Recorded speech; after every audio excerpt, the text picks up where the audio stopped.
Hello friends, welcome back to my channel. मैं श्वेता। मैं आप लोगों के लिए काफी पार्लर से रिलेटेड इंफॉर्मेटिव वीडियोस लेकर आती हूँ, वीडियो शेयर करती हूँ। अगर आप लोगों ने नहीं चेक किया है तो प्लीज मेरे चैनल पे जाके चेकआउट कर लीजिएगा। मेरे चैनल को सब्सक्राइब करना बिल्कुल मत भूलिएगा। मेरा खुद का अपना ओन पार्लर है और मैं आप लोगों के साथ में अपने इंफॉर्मेटिव प्रोडक्ट्स रिव्यूज वगैरह वीडियो शेयर करती हूँ। आई होप आपने मेरे पहले वाले वीडियोस देखे होंगे। अगर नहीं देखे हैं तो प्लीज आप मेरे चैनल पर जाके चेकआउट कर सकते हैं। और अगर आपने मेरा चैनल सब्सक्राइब नहीं किया है तो प्लीज मेरे चैनल को सब्सक्राइब भी कर लीजिए। ओके, सो आज का जो वीडियो है वो बहुत इंफॉर्मेटिव होने वाला है। वीडियो जो है वो बेसिकली डिफरेंशिएशन है, किसी चीज के लिए है। कई लोगों को नहीं पता होता है कि D10 क्या होता है और ब्लीच क्या होता है, तो दोनों बिल्कुल अलग अलग चीजें होती है। आज मैं आपको इन दो प्रोडक्ट्स के बारे में ही बताने वाली हूँ, जिसमें बेसिकली एक नॉलेजेबल वीडियो है। ये है मेरे पास ब्लीच, ये है ओजोन का इंस्टेंट ग्लो ब्लीच है। और ये है मेरे पास में ओजोन का ही D10। सो D10 क्या वर्क करता है और ब्लीच क्या वर्क करती है, कई लोग इस चीज में कंफ्यूज रहते हैं। मेरे पास पार्लर में कई कस्टमर्स आते हैं जो बोलते हैं कि ब्लीच कर दो। फिर मैं उनको बताती हूँ कि नहीं, आपको ब्लीच की नीड नहीं है, आपको D10 की नीड है, तो आप D10 करवाइए। तो उन लोगों को नहीं समझ आता है, वो कंफ्यूज हो जाते हैं कि क्या करना चाहिए। सो आज ये उन सभी वीडियोस उन सभी के लिए है जो इस चीज में हमेशा कंफ्यूज रहते हैं। आई होप मैं आपका कंफ्यूजन दूर कर पाऊंगी। Okay, so let's start it. मैं पहले ब्लीच के बारे में बता देती हूँ आपको कि ब्लीच बेसिकली क्या होती है, क्या काम करती है, करवानी चाहिए, क्यों करवानी चाहिए, नहीं करवानी चाहिए। सारे क्वेश्चंस जो है वो आपके मैं सॉर्ट आउट करने की कोशिश करूंगी। Okay, so let's begin. तो हमारा ये जो प्रोडक्ट है ये एक ब्लीच है। ब्लीच इस तरह का कुछ प्रोडक्ट आता है इसके अंदर। इसमें ये जो है ब्लीच, ये क्रीम है और इसके साथ में आपको कुछ एक्टिवेटर मिल जाता है। दिखाती हूँ मैं आपको एक्टिवेटर। सो ये है इसका एक्टिवेटर जो इसके साथ में आपको ऐड करना होता है। ये कितनी क्वांटिटी में ऐड होगा, ये सब चीजें मैटर करती है। आपको पहले, सबसे पहले आपको ये पता होना चाहिए कि ये करना क्यों है। ब्लीच जो है वो बेसिकली हमारे जो फेशियल हेयर्स हैं उनको ब्लॉन्ड करती है। ब्लॉन्ड नहीं समझ आया है तो दैट मीन्स ये है कि गोल्डन कर देगी आपका जो कलर है बालों का। आपके फेस पे ब्लैक हेयर्स है, हेयर्स का कलर जनरली आप लोगों का, किसी का हो भी सकता है कि ऑलरेडी ब्लॉन्ड हो, क्लाइमेट पे डिपेंड करता है ये चीजें। ओके, सो इसके अंदर ये है कि ब्लीच जो है वो आपके फेशियल हेयर्स जितने भी होंगे उनको ब्लॉन्ड कर देगी, जिससे आपका जो कलर है फेस का वो एक टोन लाइट हो जाएगा, फेयर दिखने लगेगा। तो कई लोगों को लगता है कि हाँ ब्लीच करवा ली तो हम फेयर हो गए। ब्लीच ने क्या काम किया है, आपकी स्किन पे काम नहीं किया है, वो आपके बालों पे काम करती है। ये चीज आपको समझनी चाहिए। ब्लीच जो है थोड़ी हार्मफुल भी रहती है, कई लोगों को सूट नहीं करती है। लगाने के बाद में आप देख सकते हैं कई लोगों के इरिटेशन भी हो जाती है, इससे बहुत ज्यादा इचिंग होती है। नो डाउट ब्लीच जो है वो बहुत ज्यादा इचिंग करती है। कई लोगों को नहीं सहन होती है, बिल्कुल टॉलरेट नहीं कर सकते हैं, तो उनको हमें तुरंत रिमूव करनी होती है। तो आपको ये समझ आ गया कि ब्लीच का मेन जो काम है वो हमारे फेशियल हेयर्स को एक शेड लाइट करने का है। आप और ज्यादा टाइम अगर इसको देंगे तो ये और भी लाइट कर देगी। पर वो चीज है कि अब मैं आपको एक एग्जाम्पल के बताती हूँ इसका, कि सपोज कोई सांवला रंग विटिश टोन का कोई पर्सन है और उसने ब्लीच कर ली है, और अगर उसने बहुत ज्यादा टाइम के लिए ब्लीच को अपने फेस पे रखा है तो उसके जो फेस के जो फेशियल हेयर्स हैं वो ब्लॉन्ड हो जाएंगे। वो ब्लॉन्ड होने के बाद में उसका फेस जो है अब ब्लैक, यानी कि आप सांवला रंग है और उसके ऊपर ब्लॉन्ड हेयर्स रख के देख सकते हैं कि वो कितना ऑड लगेगा। तो वो चीज हमें समझनी होगी कि हमें कितने टाइम के लिए रखनी है।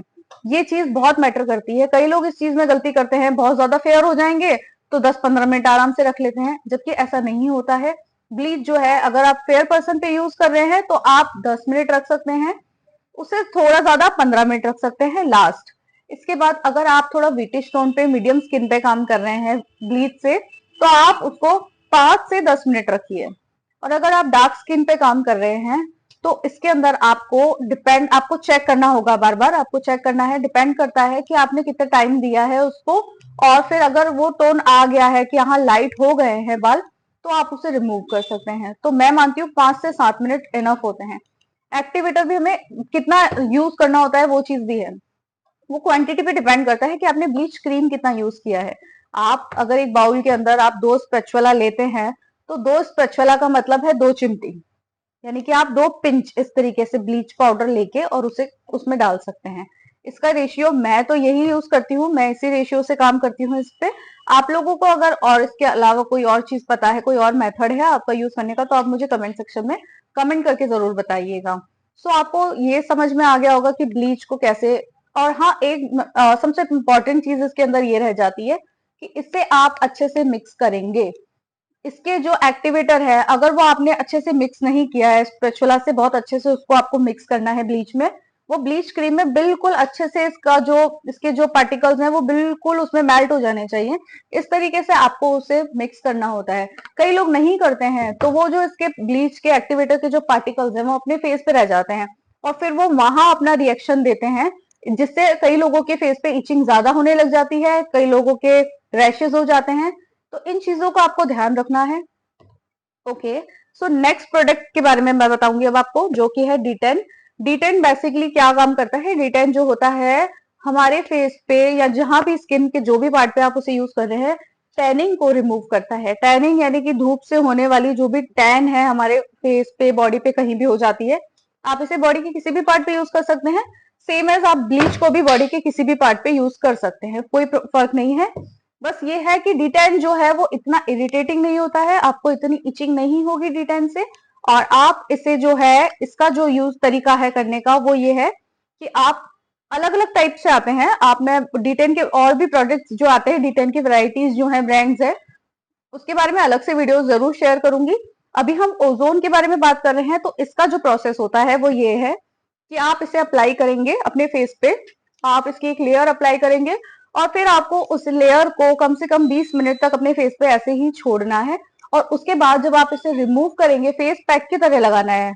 फेस पैक की तरह लगा के आप जब उसे रिमूव करेंगे, तो आप उसमें कम से कम 5 से 7 मिनट की मसाज देंगे। पानी से, किसी चीज से लेके आप अपने हाथों को थोड़ा सा वेट करके, आप रोज वाटर भी यूज कर सकते हैं, और फिर आपको मसाज करके, मसाज करने के बाद उसे रिमूव करना है। ये D10 का प्रोसेस होता है। सेम ब्लीच का जो प्रोसेस मैंने आपको बताया था कि एक फेस पैक की तरह आपने लगा दिया और उसके बाद में आप उसे रिमूव कर सकते हैं। आप चाहे तो कॉटन से साइड में लगा के उसे रिमूव करके देख सकते हैं कि शेड आया है या नहीं आया है। ये चीज चेक कर सकते हैं। जो है फेस पे लगाया, आपको उसे 20 मिनट्स रखना है। किसी की टैनिंग ज्यादा है तो आप उसे हाफ एन आवर के लिए रख सकते हैं, इससे कोई प्रॉब्लम नहीं होगी। D10 लगाने के बाद में फेस पे आपको 2 से 3 मिनट तक थोड़ी सी इचिंग हो सकती है। ये टैनिंग पे काम करता है, इसलिए हल्की सी इसमें इचिंग हो सकती है। इसके बाद जो है वो बिल्कुल नॉर्मल लगेगा आपको। आप बिल्कुल जैसे आपने फेस पैक लगा, कि जैसे कि आपने फेस पैक लगाया हुआ है, और आप अपने फेस पैक मतलब जिस तरीके से आप पूरा फेस कवर कर लेते हैं पैक लगाने के बाद में, उसके बाद उसको आपको थोड़ा सा जेंटली मसाज देके 2 से 3 मिनट की या 5 मिनट तक की अगर आप अच्छे से मसाज दे सकते हैं, और मसाज देने के बाद आप उसे रिमूव कर देंगे। इस तरीके से हम D10 का जो प्रोसेस है वो करते हैं। D10 इसी तरीके से अप्लाई करना है आपको, एक फेस पैक की तरह एक लेयर लगानी होती है फेस पे, और वो अपना काम करती है। और उसके बाद में हमें जब उसे रिमूव करना होता है, तो हम किसी भी D10 के अंदर ये चीज है, तो आपको उसे रिमूव करने के लिए थोड़ी सी मसाज देनी जरूरी होती है। आप उसे मसाज देखिए, और पानी से, किसी भी चीज से, आप रोज वाटर वगैरह यूज करके भी उसे आप रिमूव कर सकते हैं। तो इस तरीके से जो है D10 काम करता है। अब D10 जो होते हैं वो बेसिकली बहुत अलग अलग टाइप के ब्रांड्स के भी आने लगे हैं, काफी वैरायटी आ गई है D10 के अंदर। ब्लीच में भी काफी वैरायटी आती है, तो मैं जो ओजोन वाला बता रही हूँ उसका तो मेनली यही प्रोसेस है। D10 जो होता है वो आपके टैनिंग को रिमूव कर रहा है, टैन को रिमूव कर देता है बिल्कुल। और ब्लीच जो है वो आपके फेशियल हेयर्स हैं उनको ब्लॉन्ड करने का काम करती है। तो आई होप आपको ये दोनों चीजों के बारे में, इन दोनों प्रोडक्ट्स के बारे में आपको बिल्कुल समझ आ गया होगा कि अब आपको फेस पे आपके क्या करवाना है। अगर आपको आपके हेयर्स जो हैं ब्लैक हैं ज्यादा, आपको एक टोन लाइट शेड चाहिए अपने स्किन का, तो आप ब्लॉन्ड करवा सकते हैं, यानी कि आप ब्लीच करवा सकते हैं। और अगर आपको फेस पे टैनिंग लग रही है, थोड़ा सा कालापन, सांवलापन सा आ जाता है कई लोगों के धूप में निकलने से या किसी भी चीज के कारण, तो आप डी टैनिंग करवा सकते हैं। डी टैनिंग जो है वो यही काम करेगी, आपकी टैनिंग को रिमूव कर देगी। सो मैंने जहां तक है आपको सारी चीजें बता दी है। अगर कुछ चीज मिस हो जाएगी तो मैं आपको शॉर्ट्स में जरूर बता दूंगी। इसके अलावा आपको मेरे वीडियोस अगर अच्छे लगते हैं, मेरा कंटेंट पसंद आता है, तो प्लीज मेरे चैनल को लाइक करिएगा, मेरे चैनल को सब्सक्राइब करिएगा और मेरे वीडियोस को लाइक करिएगा। और आपको इससे रिलेटेड कोई भी क्वेरी है, आप पार्लर से रिलेटेड, आप किसी भी सर्विस से रिलेटेड कोई भी आपको क्वेरी है तो आप मुझे कमेंट कर सकते हैं और इंस्टा पे मुझे डीएम भी कर सकते हैं। Thank you.